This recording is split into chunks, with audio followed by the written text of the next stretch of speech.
Hello and welcome to Email Love Live. Today we have AKIB from Mailmodo. He is the CEO and founder, and we are super excited to speak to him. AKIB, welcome. Thank you, Andy, for hosting me here today. I'm really excited about the whole session. Me too. Me too. It should be good.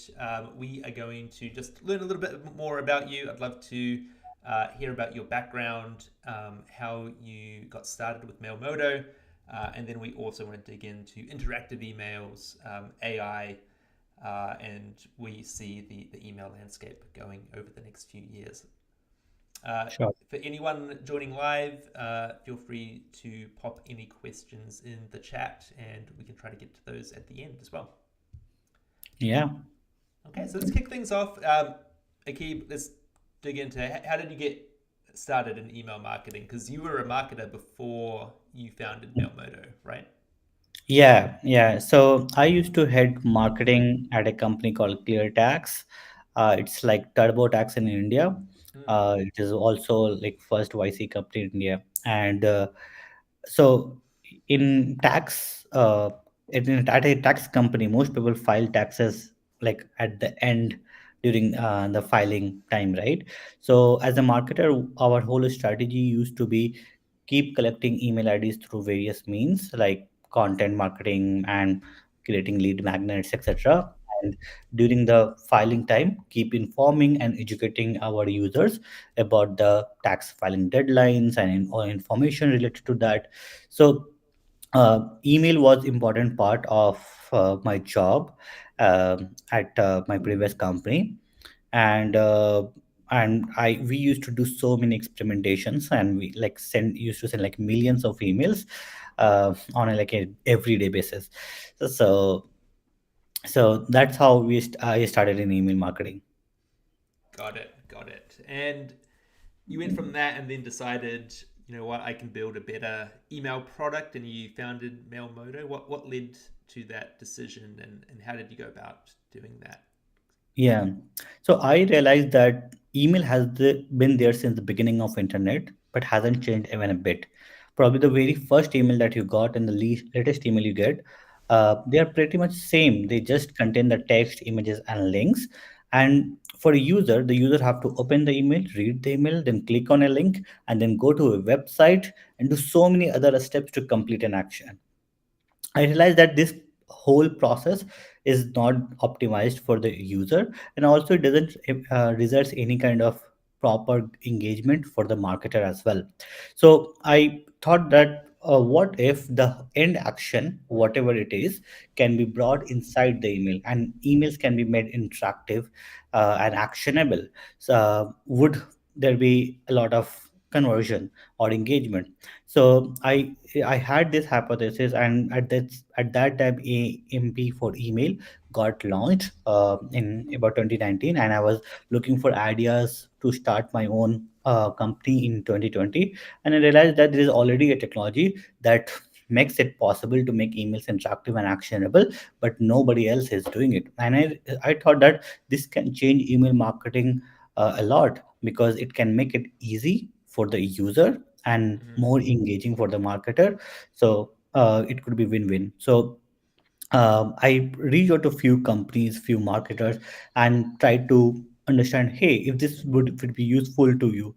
And one such company got agreed to do a pilot with us, where we send 50% a normal email to their 50% of the user, and an interactive email with everything being same except a form in place of a button to rest of the 50% of the user.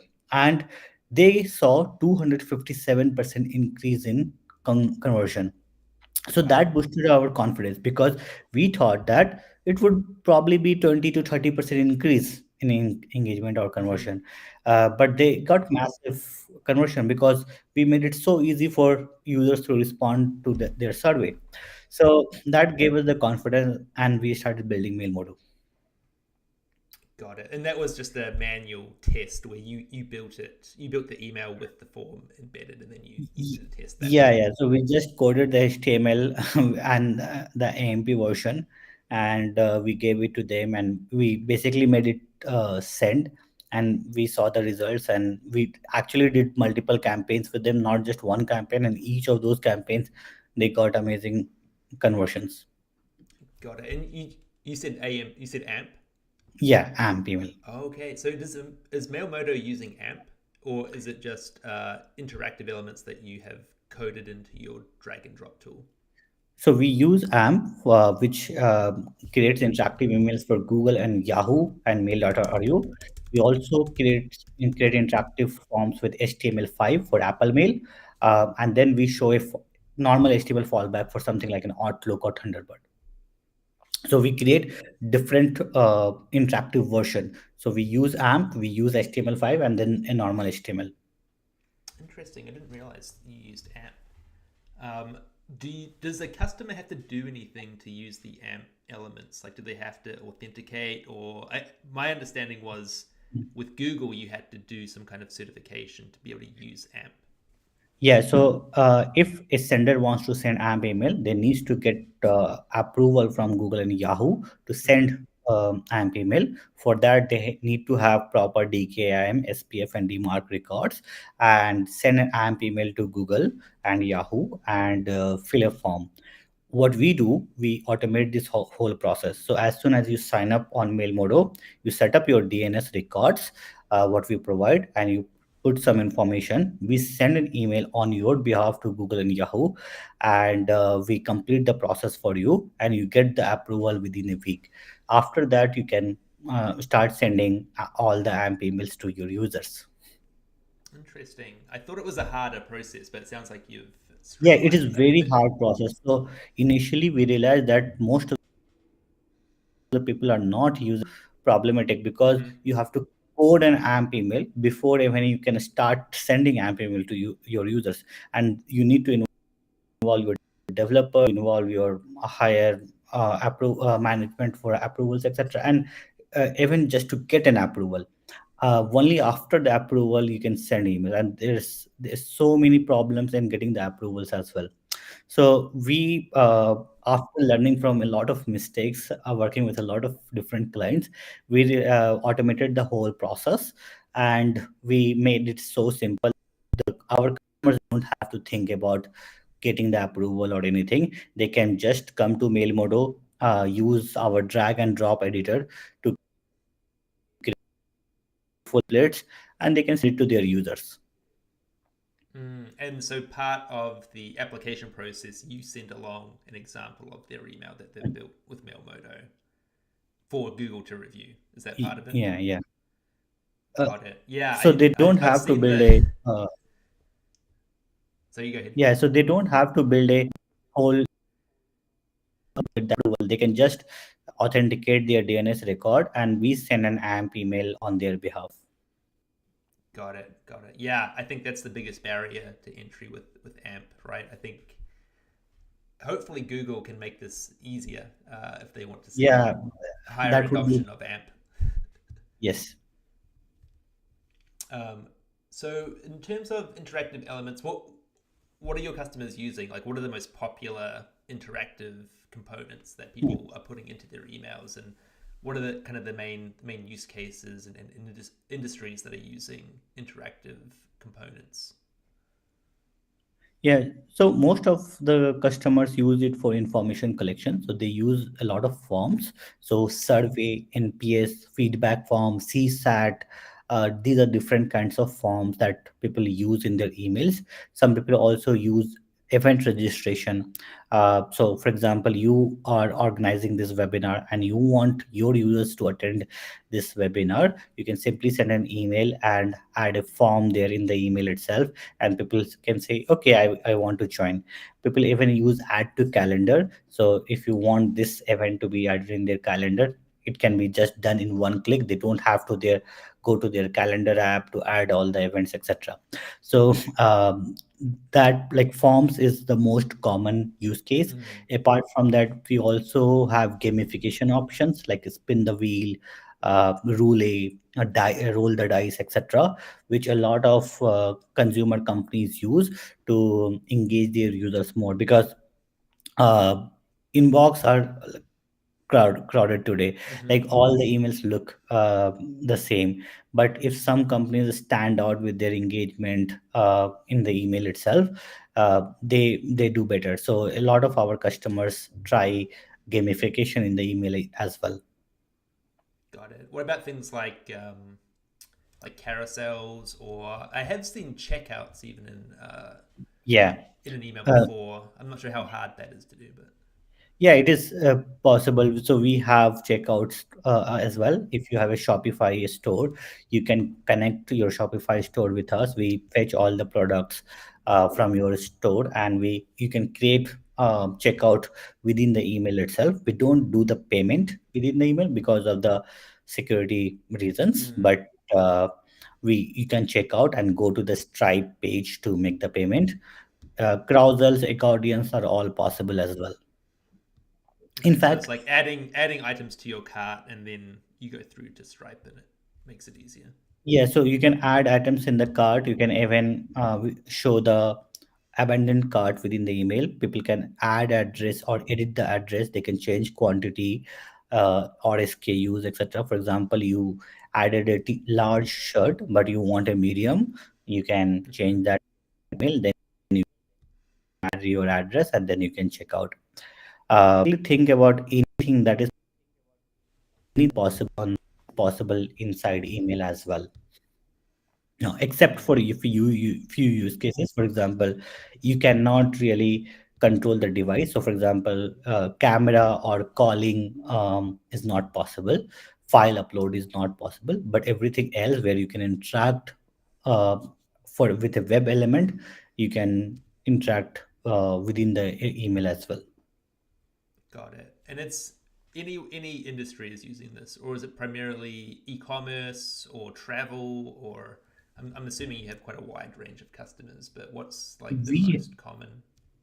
Yeah, we have quite a wide range of customers. A lot of companies are B2C, but there are a lot of B2B companies as well. So B2B companies try various things. For example, they use forms for onboarding and segmentation from the email itself. So a lot of people don't try to put a lot of questions in their product flow. So they send an email after sign up and asking, "Hey, how would you describe yourself?" Something like that.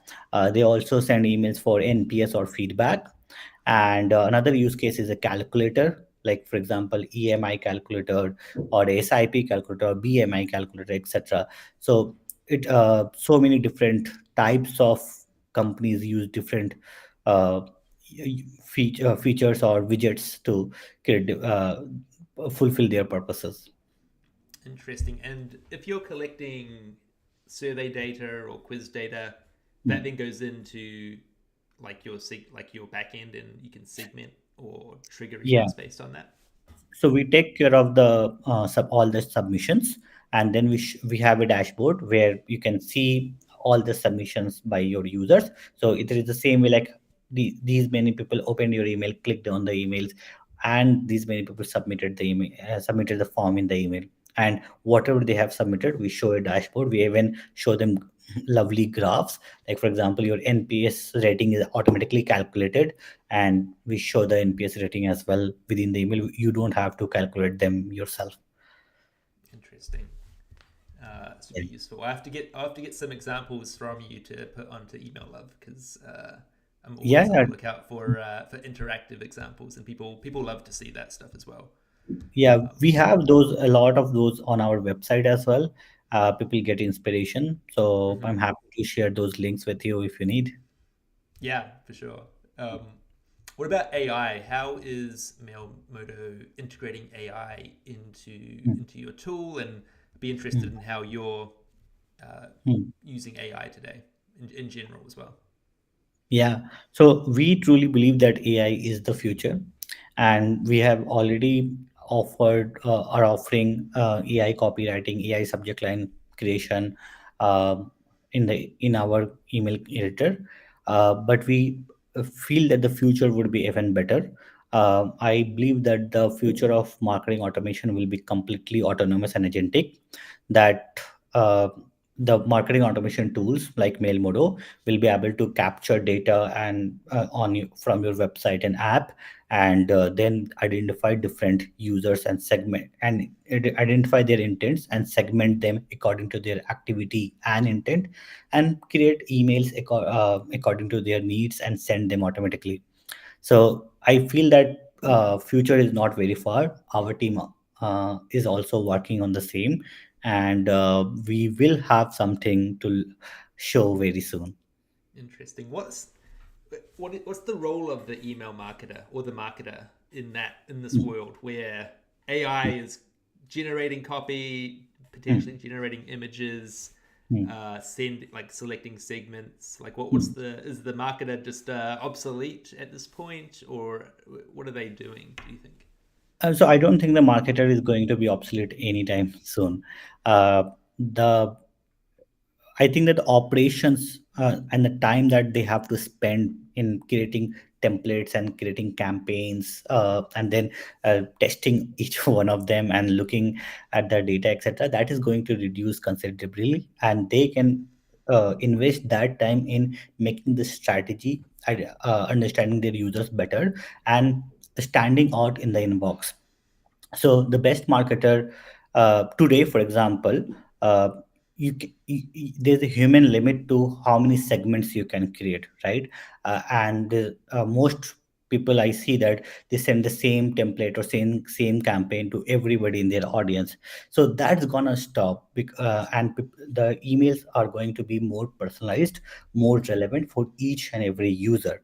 So think of a that like a personalized shopper email for each customer, right? And the marketer can think about that, what uh, offer, what benefit, etc., they can personalize for each of their users, and they can reap more benefits in less time. So I think their role is not going to be obsolete. They are going to save more time from the operational work and put that in more strategic work. Mm, yeah, it kind of feels like the industrial revolution where you're Yeah, moving from horse and carriage to cars, from cars to something else, yeah, spaceships. Um, yeah, yeah. it's It hard to seems like know that. exactly how. Yeah, I agree. I think it'll be more focused on strategy and maybe optimizing the Mm, AI prompts or the algorithms, or yeah, ideally spent on strategy and things like that. yeah, So yeah. um, it'll be interesting. I'm interested. How do you and your team currently use AI today? Like outside of the product, Hmm. like do you use it for like help with copywriting or generating images, or and I'm interested in what tool, like what's your favorite AI tool as well? Are you Yeah, so ChatGPT? Are you using something different? yeah, so we use it at so many levels. So right from our support articles to answering support query, everywhere there's a human in the loop. It is not completely given to AI today. But the work of the humans are reduced a lot, and the productivity has been improved because of AI. So, for example, earlier we had to create videos for our product onboarding, etc., manually. Now AI can generate it in a like matter of minutes. So that is one thing that we are doing. Then in the chat support, etc., the documentation, it is created very easily. In our marketing, the marketing team gets ideas from the AI and brainstorm and work on a lot of on lot with the AI to improve the content as well, to make it more precise, more concise, more marketable as well. So there's so many different use cases in which we are using AI. I personally use ChatGPT and Perplexity a lot. So I use it for brainstorming and learning new things. So lately I have been going to ChatGPT more to ask questions rather than to go to Google. Yes, I think that's it's happening more and more, right? Yeah. It's really interesting. Yeah, what's the tool that you use to generate these videos? I'd be interested in checking that out and seeing how that works. I'm not sure. My team uses, I think it's something called Trooper or something. Super AI works. Okay. I will There's so many I of will these check tools and out there that it's hard to keep up. So I was yeah, just interested in yeah. It's hard to like remember everything. yeah. Um, Going back to so there's one topic on interactive emails that I wanted to revisit. Yeah. Measurement. How does Mailwheel help measure the impact of interactive emails? Hmm. Hmm. Like, how do you do that? How do you know it's effective? Because I know at the start you said it a form. I guess you can test it, and that's pretty easy. I get more submissions than I do if I just link to a form online. Yeah. Um, some of the I feel like some of the use cases aren't as black and white. Yeah. So I'm just interested in how a marketer can know if it's working or not. Yeah, so I feel that it is better than earlier. That interactivity helps in better analytics. So earlier, what used to happen that you send emails, and people are opening and then clicking and then going to website. And what happens on website is totally different analytics. And Mm-hmm. most of the time, Google Analytics results and your click data doesn't even match, right?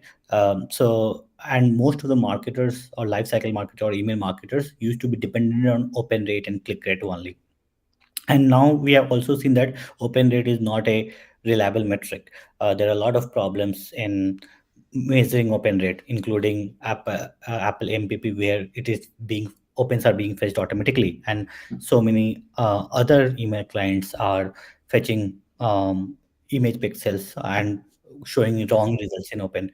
But if the email has where interactivity where you're having some end goal, for example, you want to get more responses to your NPS, you can exactly measure how many people responded to your NPS form and what they responded, how they reacted, etc.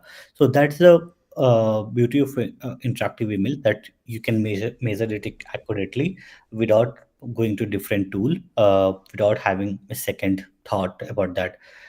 Even with something like a carousel or accordion, etc., where there may be not a end goal, you can check how many people are interacting with those carousels. So that could be an engagement metric that you can Mm-hmm. measure. So you're reporting in Mailmodo that it does that Yes. for you, right? Because if you just built an interactive like carousel somewhere Yeah. else, it's not going to have that reporting, right? Yes, that's true. Um, okay, so that's interesting. Um, cool. So I think last question. I really and I didn't include this in my list of questions I sent you. So sorry. I guess No. with the changing like email landscape, like AI interactivity becoming more common and easier. How what's your advice for new marketers and email marketers coming into the industry? Because uh, I Mm. almost like I've got two boys. They're quite young. I don't know what Mm. they're going to be doing when they're, you know, Yeah, well, I don't know what their first job is going to be when they enter the not in workforce marketing. in 18 years. It probably doesn't exist today. So what's your advice for, I guess, younger people who are entering this space?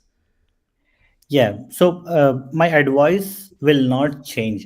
In fact, like the advice will remain the same that I would give to anybody 5 years ago as well.